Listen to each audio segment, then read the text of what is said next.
एहसन साहब, सबसे पहले तो ये बताइएगा कि क्या मुसलसल कंफ्यूजन है नून लीग के सफ़ों में बयानिए को लेकर, क्योंकि पहले नवाज शरीफ ने कहा कि जो मेरी हुकूमत गिराने के जिम्मेदार थे, जो मुल्क को इस हाल पर पहुंचाने के जिम्मेदार थे, उनका एहतसाब होना चाहिए। फिर शहबाज शरीफ साहब लंदन जाते हैं और फिर कहा जाता है कि मामला अल्लाह पे छोड़ दिया है और फोकस कारकर्दगी पे होगा। और फिर अब पाकिस्तान आने के तकरीबन 2-3 हफ्ते बाद नवाज शरीफ साहब ने कल फिर कहा है कि जजेस जिम्मेदार है और इमरान खान को लाने वाले मुल्क को इस हाल में पहुंचाने के जिम्मेदार हैं। मैं समझता हूं कि जो नवाज शरीफ साहब का पॉलिसी बयान था वो वही था जो उन्होंने मीनार पाकिस्तान में अपने इस्तकबालिया जलसे के सामने किया, और उन्होंने कहा कि मेरे दिल में ना कोई इंतकाम है, ना मैं किसी से बदला लेना चाहता हूं। अब सिर्फ और सिर्फ एक मेरी ख्वाहिश है कि हम पाकिस्तान को इक्तसादी तौर पे दोबारा तरक्की के रास्ते पे डालें।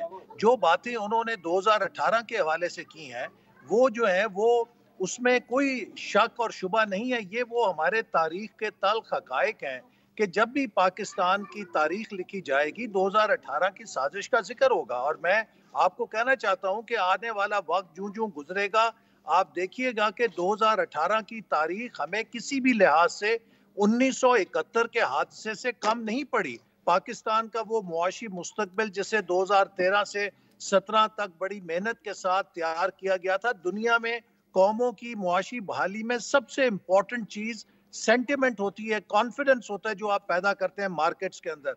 पाकिस्तान के हवाले से सी पैक के प्रोजेक्ट ने जो आलमी तौर पे पाकिस्तान की पहचान बनाई थी, पाकिस्तान का सेंटिमेंट पैदा किया था, 2018 में एक अनाड़ी शख्स को मुसल्लत करके उसकी तहस नहस कर दी गई और पाकिस्तान का इमेज बुरी तरह मुतासर हुआ, इन्वेस्टर कॉन्फिडेंस बुरी तरह मुतासर हुआ। और आज तो ये बातें सबको, पाकिस्तान के बच्चे को भी मालूम है कि वो एक साजिश थी जिसमें उस वक्त के चंद जनरल्स और जजेस ने हिस्सा लिया और अपनी शायद गालिबन बेगमात और बच्चों के कहने पर अपनी अकल को ताला डाल के मुल्क के लिए ऐसे फैसले किए जिसकी आज 24 करोड़ अवाम कीमत अदा कर रहे हैं। महंगाई की जिसको आप कह रहे हैं कि ये एक तल्ख हकीकत है, मामला ये है कि नवाज शरीफ साहब जब से पाकिस्तान वापस आए हैं कुछ अर्सा पहले से वो ये तल्ख हकीकत बयान नहीं कर रहे थे, और फिर ये तनकीद होने लगी कि जो आपके मुखालफीन है वो कह रहे हैं कि इस्टेब्लिशमेंट के लाडले हैं नवाज शरीफ साहब, और ये खबरें आती रही कि नवाज शरीफ साहब खुश नहीं है ये जो तासर उनके बारे में बन रहा है। इसलिए उन्होंने ये कहा भी अपनी पार्टी को कि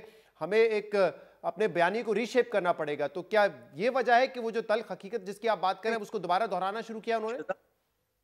ऐसी कोई बात नहीं है। मैं तो जितनी भी उनकी तकारीर उनकी वापसी के बाद सुन रहा हूँ उन सब के अंदर वो एक माजी के सबक के तौर पे ये बात बताते हैं कि हमने खुद अपने हाथों से पाकिस्तान की बहाली को तबाह किया और उस साजिश के जरिए जिसके जरिए आरटीएस सिस्टम को बिठाया गया, ये तो कोई इसमें कोई शुबा नहीं है कि ये सब कुछ इसलिए हुआ कि एक शख्स को पाकिस्तान के ऊपर मुसल्लत करना था।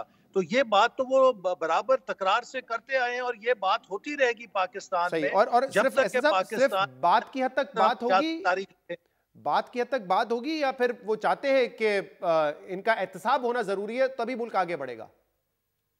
देखिए उन्होंने इस बात को कहा है कि मैं किसी इंतकाम से बालातर होके चाहता हूं कि हम सब मिलकर पाकिस्तान की बहाली के लिए, मईशत के लिए, तरक्की के लिए काम करें।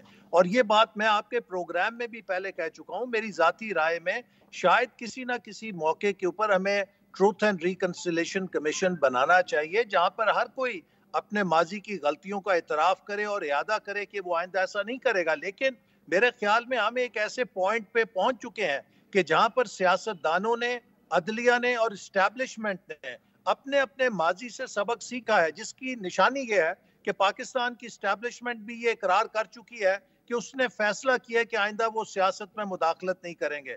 पाकिस्तान की सुप्रीम कोर्ट ने जो हाल में फैसला दिया है उसमें उन्होंने पार्लियामेंट के हवाले से जिन जज्बात का इजहार किया, मैं समझता हूँ वो बहुत। ये तो आपका पॉइंट ऑफ व्यू है कि तमाम लोग माजी की गलतियों से सीख चुके हैं, क्योंकि एक तरफ पाकिस्तान तहरीक इंसाफ अभी इल्जाम लगा रही है कि उनको लेवल प्लेइंग फील्ड नहीं दी जा रही, पीपल्स पार्टी आपको अब लाडला कह रही है और कह रहे हैं कि सिलेक्शन हो चुकी है, तो दूसरी जमातों का तो ये राय नहीं है जो आपकी राय है कि माजी से सीख चुके हैं? देखिए जहां तक पीटीआई का ताल्लुक है वो इस वक्त किसी की साजिश का या गैर लेवल प्लेइंग फील्ड के सलूक का शिकार नहीं है।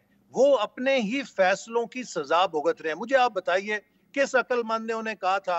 हमने भी मार्शल लॉ का सामना किया है, पीपल्स पार्टी ने भी किया है। کیا جنرل ضیاء کے مارشل لا میں پیپلز پارٹی نے کسی کور کمانڈر کے گھر پہ حملہ کیا؟ کیا جنرل مشرف کے مارشل لا میں ہم نے کسی کور کمانڈر کے گھر پہ حملہ کیا؟ پی ٹی آئی نے ایک سوچ سمجھ کے فیصلہ کیا، پاکستان کے ریاست کے اداروں سے ٹکرائی، نہ صرف ٹکرائی بلکہ ابھی تک وہ اپنے سوشل میڈیا کے ذریعے پاکستان کے سلامتی کے اداروں صاحب آپ یہ کہہ رہے ہیں کہ 9 مئی کی وجہ سے ان کو سیاسی ایکٹیویٹی نہیں کرنے دی جا رہی؟ دیکھیے، جو لوگ 9 مئی کے اس گھنونے کردار میں شامل ہیں، کیا امریکہ نے کیپٹل ہل پر حملہ کرنے والوں کو معاف کر دیا؟ 18 سال ان کو سزائیں دیں اور ان کو جیلوں کے اندر ڈالا۔ ہر قوم کے لیے جمہوریت کے اندر بھی ریڈ لائنز ہوتی ہیں جن کو جو کراس کرتا ہے اسے سزا ملنی چاہیے۔ اور میں آپ کو یہ بات کہنا چاہتا ہوں کہ ہمیں قوم سے ضرور معافی مانگنی ہوگی کہ 2014 میں جب پی ٹی آئی نے اور عمران خان نے پارلیمنٹ پہ حملہ کیا تھا، تو اگر اسی وقت اس کا پراپر احتساب ہو جاتا تو 9 مئی کی نوبت نہ آتی۔